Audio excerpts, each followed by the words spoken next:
माननीय सभापति महोदय, जब मैं उस दिन अपना वक्तव्य दे रहा था तो समाप्त होते समय माननीय गृह मंत्री जी ने आदेश दिया था कि जो संख्या मैंने अप्रॉक्सीमेट बताई थी उसको थोड़ा सुधार कर दे। तो आज मैं बताना चाहता हूं, पिछले लोकसभा में सबसे बड़ी जीत असम की धुबरी सीट पर 10,12,476 वोट से हुई थी और जहां सबसे बड़ा डेमोग्राफिक चेंज हुआ है। परंतु इस सुधार के साथ मैं कुछ निखार या विकार भी बताना चाहता हूं। मैं बताना चाहता हूं, पिछला लोकसभा चुनाव एकमात्र चुनाव था भारत के इतिहास का जहां बांग्लादेश के अखबार में इनकी पार्टी के एक बड़े नेता ने, डेली स्टार अखबार का नाम है, जिसमें आर्टिकल लिखा जिसका नाम था मोदी हैज टू गो। मैं पूछना चाहता हूं कांग्रेस के नेताओं को, बांग्लादेश के अखबार में यह लिखने की आवश्यकता क्यों पड़ी मोदी हैज टू गो, और इसका और जीत का क्या कनेक्शन है, यह मैं प्रबुद्ध सांसदों के विवेक के ऊपर छोड़ता हूं। और मैं दूसरी बात कहना चाहता हूं, यह चिंता सिर्फ हमारी नहीं थी सभापति महोदय। मैं एक वाक्य कोट करना चाहता हूं और वाक्य है, the infiltration has become a disaster now. I have both the Bangladeshi and Indian voter list. This is a very serious matter. I would like to know what would be when it would be discussed in the house. Sir आपको पता है किसने बोला था? ममता बनर्जी 4 अगस्त 2005 इसी भारत की संसद में बोला गया। अब बताइए, तब ये कहते थे और आज ये कर रहे हैं। इसे कहते हैं कि देख तेरे संसार की हालत क्या हो गई भगवान, कितना बदल गया इंसान। अब मैं यह भी कहना चाहता हूं, इसी भाव के अनुसार जो पूरे संसद का विचार था, जब माननीय गृह मंत्री जी सीए का विचार प्रस्ताव लाए तो उस समय पूरे देश में शाहीन बाग बनाने का प्रयास किया गया और नाना प्रकार के आरोप प्रत्यारोप लगाए गए कि अमुक को क्यों नहीं दिया जा रहा है, दूसरे को क्यों नहीं दिया जा रहा है। तो मैं बताना चाहता हूं, जो लोग हमसे उस समय पूछते थे कि सीए का लेजिस्लेशन जो होम मिनिस्ट्री लाई थी उसमें प्रोसिक्यूशन क्यों नहीं दिख रहा था, तो मैं उनसे कहना चाहता हूं अब तो कम से कम बांग्लादेश की घटनाओं के बाद माफी मांगनी चाहिए कि प्रोसिक्यूशन नहीं दिखाई पड़ रहा था जिन लोगों को। उनके लिए मैं अटल जी की कविता की वो पंक्ति कोट करना चाहता हूं कि जिनके लाशों पर पग धरकर आजादी भारत में आई, वो अब तक है खाना बदोश, गम की काली आंधी छाई।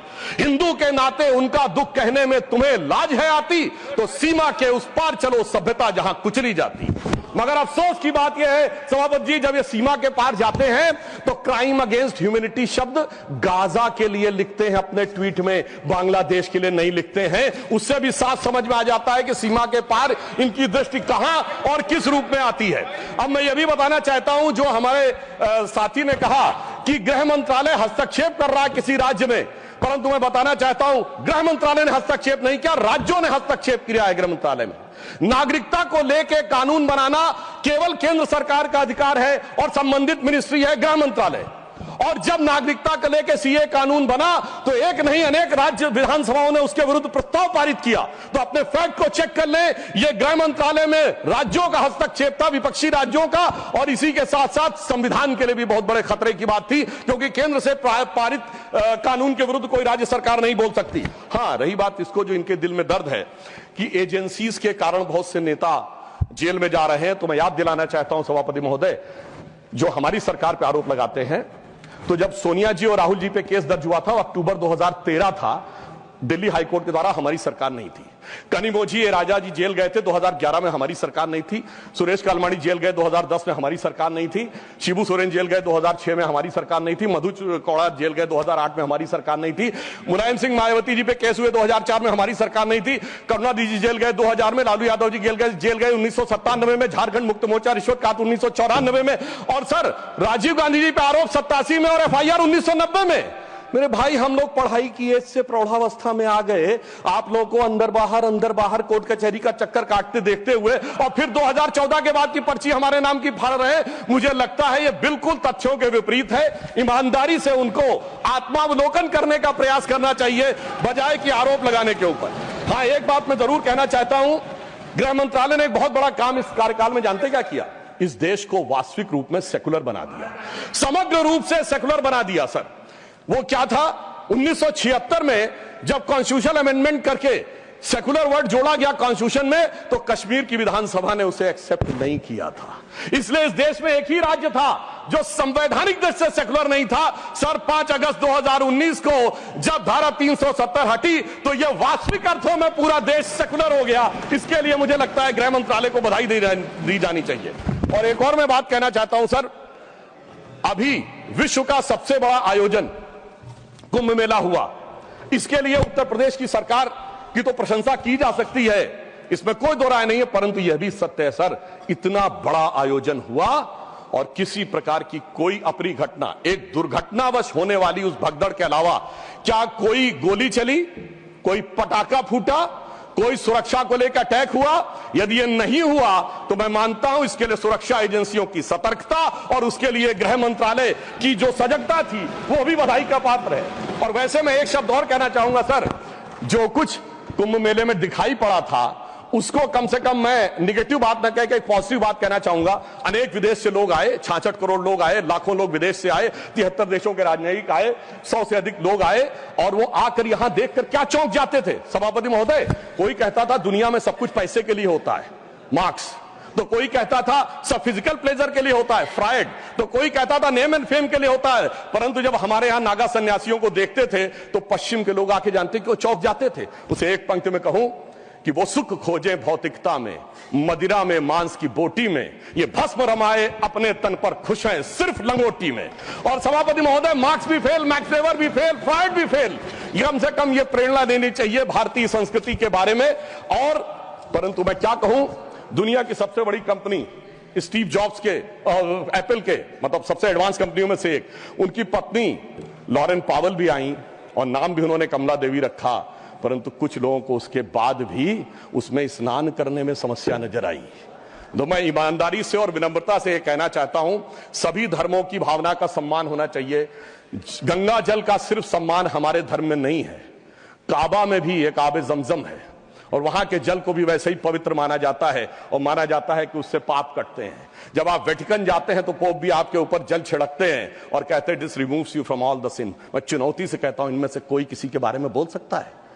सबका सम्मान करिए परंतु सनातन का अपमान मत करिए। मैं मानता हूं कि रेडिकेशन ऑफ सनातन धर्म आपका विचार है, परंतु उसे कम से कम अपने राजनीतिक वक्तव्यों में आप आने का प्रयास मत करिए। परंतु मैं एक बात और कहना चाहता हूं, अभी हमारे डीएमके के लोग डिलिमिटेशंस के बारे में बोल रहे थे, उनकी कंसर्न समझी जा सकती है, परंतु मैं सिर्फ एक बात कहूं सर, जनसंख्या का यदि उनको लगता है कि किसी जगह विचार बढ़ रहा है संख्या और किसी जगह नियंत्रित है, चूंकि उन्होंने नियंत्रित की है, तो सर ये सिर्फ ज्योग्राफी पर ही है कि सोसाइटी पर भी लागू होगा? अगर किसी समूह ने, धार्मिक समूह या मजहबी समूह की जनसंख्या बढ़ी है और दूसरे ने नियंत्रित किया है, सर वहां पर तो नहीं चर्चा होनी चाहिए, सिर्फ ज्योग्राफी पे होनी चाहिए, सोसाइटी पे नहीं होनी चाहिए। और मैं ईमानदारी से कहना चाहता हूं, यदि विचार जनसंख्या नियंत्रण का कानून लाने का समर्थन करिए तो मुझे लगता है इस विषय के ऊपर ईमानदारी से काम करने का प्रयास करना चाहिए। अब मैं एक और बात कहना चाह रहा हूं सर, टैक्स कहना चाह रहा हूं कि राज्यों का समन्वय भी केंद्र सरकार के गृह मंत्रालय के अंडर में आता है, परंतु राज्यों का समन्वय का विषय दोनों तरफ से होता है। राज्यों के ऊपर भी दायित्व है समन्वय का और केंद्र के ऊपर भी दायित्व है। इसीलिए मैं कहना चाहता हूं, परंतु जब ऐसी बातें उठती हैं कि किसी राज्य का कोई मंत्री कहता है कि टैक्स कलेक्शन वहां ज्यादा हो रहा है तो हमें अलग हो जाना चाहिए, तो किसी राज्य का मंत्री उत्तर भारत के किन्हीं राज्यों के लिए या बिहार के लिए आपत्तिजनक बातें कहना शुरू करता है, इससे राज्यों का जो समन्वय है वो गिरता है। और मैं कहना चाहता हूं सर, समन्वय का सबसे दुखद उदाहरण था इसी संसद के एक सदस्य ने छत्तीसगढ़, राजस्थान और मध्य प्रदेश में हमारी जीत के बाद इस सदन के नहीं, दूसरे सदन के सदस्य ने यह शब्द बोला था कि भाजपा सिर्फ गोमूत्र वाले राज्यों में जीत सकती है।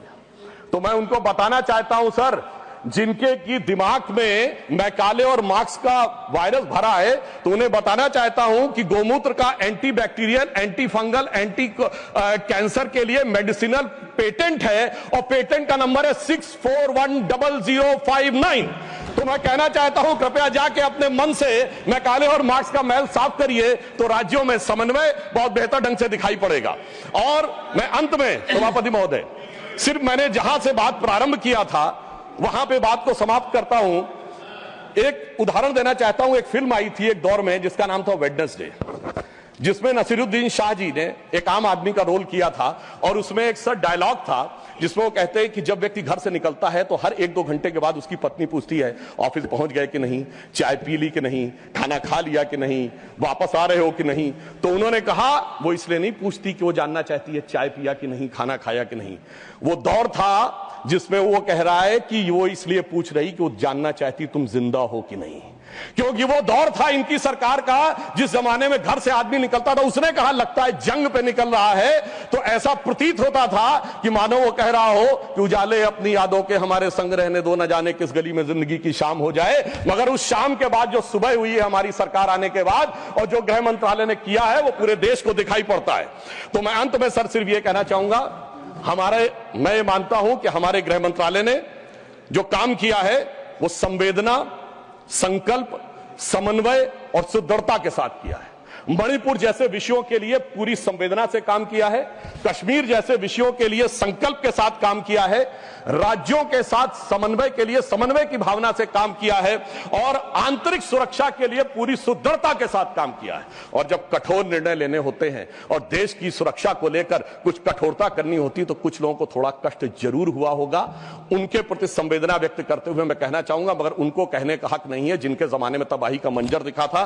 तो मैं माननीय गृह मंत्री जी की तरफ से और अपनी सरकार की तरफ से, माननीय प्रधानमंत्री जी की तरफ से सिर्फ एक पंक्ति कह के बात समाप्त करना चाहूंगा कि चमन को सींचने में पत्तियां कुछ गिर रही होंगी, यही इल्जाम हम पर लग रहा है बेवफाई का, मगर कलियों को जिसने रौंद डाला अपने हाथों से, वही दावा करे हैं अब चमन की रहनुमाई का।